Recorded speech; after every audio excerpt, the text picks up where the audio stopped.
La visite du Palais Riour se poursuit. Myriam Choquel, guide conférencière, nous accompagne à travers les dédales d'une bâtisse de composition composite avec des éléments datant du XVe siècle, d'autres du XIXe. L'actuel siège de l'Office du tourisme fut le château lillois des Ducs de Bourgogne. On poursuit l'exploration en compagnie de Quentin Pourbet.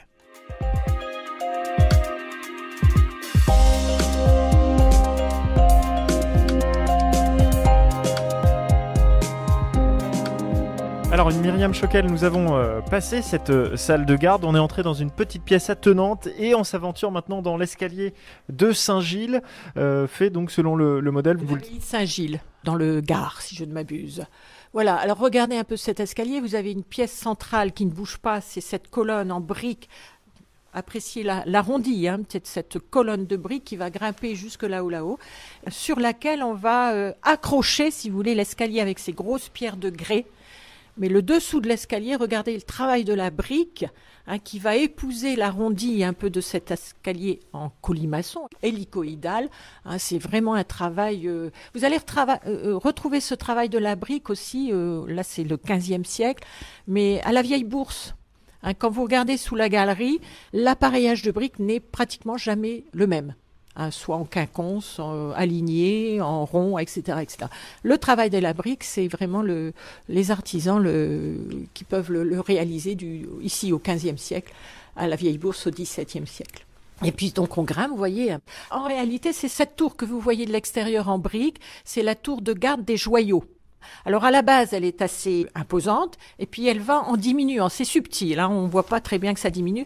Donc c'est la tour des joyaux ? La tour des joyaux, on va dire ça, la tour des gardes de joyaux. Ça veut dire que là-haut nous attend un trésor, une couronne, des bijoux, un coffre ? Certainement, l'Office du tourisme est très riche, vous le savez. Donc on a tous nos bijoux là-haut. Non, on dit que c'était qu'on mettait là toutes les trésoreries, les trésors de la cour de Bourgogne. On le dit. Alors on va grimper ces marches de grès assez costauds qui datent donc du 15e cette fois-ci. Elles sont assez hautes. Pour moi qui suis petite. Voilà. Et on arrive dans une première salle. Alors, première salle, effectivement. On passe une très jolie porte de bois également, très travaillée. Il fait chaud, oui. Donc voilà, vous allez retrouver un petit peu les choses qu'on a vues en bas. Cette fois-ci, la voûte du plafond est en briques. Ça suit un petit peu l'escalier. Donc voilà, des petites pièces deux petites pièces en enfilade. Et toujours un petit peu le même principe qu'on a vu dans la salle des gardes. Avec cette voûte, un peu cette porte entourée de grès. Pour consolider la chose. Et on va passer dans la pièce juste là derrière. Attention à la petite marche. Deux marches. Et on est toujours dans cette tour. Donc là, on est vraiment au coin de ce qui reste un peu du Palais Riour 15e siècle. Est-ce qu'on sait quelle était la vocation de cette tour ? Vous l'avez dit, peut-être, ainsi que son nom l'indique, abriter le trésor des Bourguignons, ou une partie, mais est-ce que c'est tout ? Oui. D'où son nom, la tour de garde des joyaux. La garde des joyaux, donc qui était entreposée, j'imagine, ici. On n'a pas tellement d'éléments un petit peu sur la fonctionnalité de cette tour. Il faut savoir que le Palais Riour, dans son entièreté, avait pas mal de tours comme ça.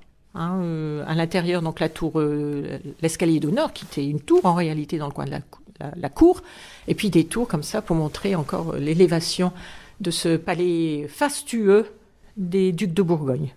Donc on est, vous l'avez dit, dans un endroit où peut-être était abrité le trésor. Ça veut dire que c'est une partie qui était normalement cachée ou réservée aux serviteurs du prince. Eh bien, gardez, la salle des gardes est au rez-de-chaussée, n'oubliez pas. C'est vraiment l'endroit où on pouvait garder des choses. Alors, au passage, regardez un peu les murs de briques où vous avez une espèce de petite poutre en bois, comme ça, étagée. Voilà, c'est le type de construction qu'on va retrouver au XVe siècle, avec des parties de consolidation, si vous voulez, de briques. Initialement, toutes les maisons étaient en bois, principalement, et progressivement, on a supprimé toutes ces parties qui prenaient feu rapidement, Et on a construit des maisons, ce qu'on appelle à châssis revêtu, ça veut dire structure bois, mais on va supprimer le torchis, le chaume, tout ce qui prend feu, pour y mettre de la brique à la place. C'est un peu le principe ici. Enfin, je ne veux pas dire que cette petite poutre, cette petite partie en bois soutient le tout, hein, mais voilà, c'est pour éviter probablement que les choses ne s'affaissent trop rapidement, et puis peut-être de l'économie aussi, tout simplement. Alors, on repasse par la salle des gardes. Hop. Et on est au fond de cette salle des gardes, et ça ressemble véritablement à une chapelle, hein. On est juste en dessous de la chapelle, hein. Donc c'est forcément la forme de la chapelle qu'on va aller voir tout de suite là. Donc je voulais vous montrer ça, puisque c'est non visible aussi pour le touriste qui rentre dans l'office. Donc on a le même principe, vous voyez, avec des coups-sièges de part et d'autre autour des fenêtres, comme on va le voir dans l'escalier d'honneur qu'on va aborder là tout de suite. Coups-sièges qui permettaient donc de s'asseoir et de discuter un petit coup dans cette salle des gardes, aménagée avec des petits coussins contemporains. Voilà, donc la salle des gardes. On va retrouver un petit peu la même façon, le même aspect dans la salle du conclave. Je vous expliquerai pourquoi salle du conclave là-haut, ancienne chapelle. Et donc on se dirige par là. Allons-y. On va prendre l'escalier d'honneur. On ferme la porte. Voilà.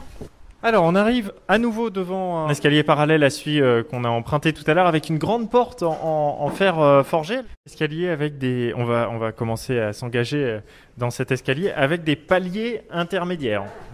Alors cet escalier d'honneur a été démonté pierre par pierre, il faut le savoir. L'architecte qui a construit le nouvel hôtel de ville 19e siècle, c'est monsieur Benvigna, Charles Benvigna. Il a fait démonter cet escalier pierre par pierre et remonter. Donc vous imaginez, on a dû numéroter un peu toutes ces pierres, le repositionner côté chapelle et salle des gardes, je vous l'ai dit précédemment. Alors on grimpe, toujours par des petites volées de 3, 6, 7 marches. On va redescendre par là, je pense. On redescend par là ? Oui. Oui.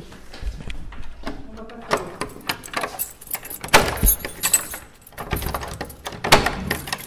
Voilà. À la chapelle.